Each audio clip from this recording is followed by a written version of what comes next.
سەرکردەیەک لە خەمی وڵاتە، نیو سەدە زێتر بوو لە خەباتە.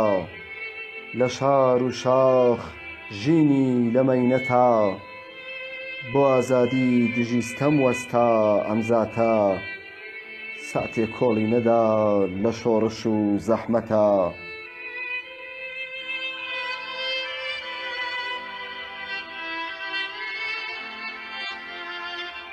بۆ ماڵاوایی ئەم پیاوە کەڵەگەتە، بۆ کۆچی جەستەی ڕەوانشاد ئەم میللەتە.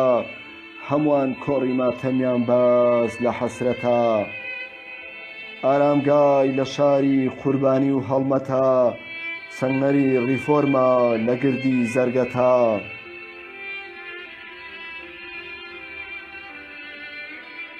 مامە نەوشیروانی نەوەی مام ئەمینی، بە کوردی بەخشی 72 ساڵی ژینی.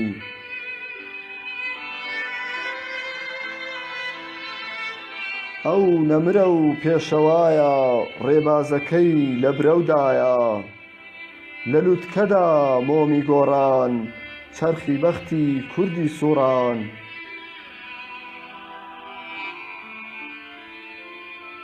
بۆ نوێبوونەوە و وەچەرخان، بۆ ڕێگەی ڕاستی تێکۆشان.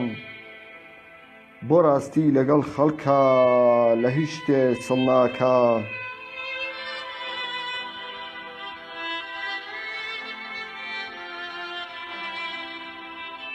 شوێنکەوتەی ئەم سوارچاکەین، ڕۆڵەی پاکی ئەم خاکەین. بۆ خەبات هەر لە سەنگەراین، ئێمەش نما و چیا و چراین. بۆ سلێمانی وەک سەراین، بۆ هەولێریش وەک قەڵاین. پردی دەلالین لە دهۆک، نەیاران دەخەینە شۆک.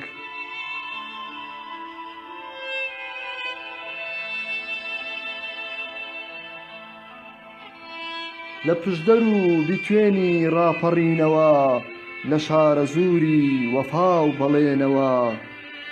لە گەرمیانەوە بۆ کوێستان، بۆ هەڵەبجەی شەهیدان.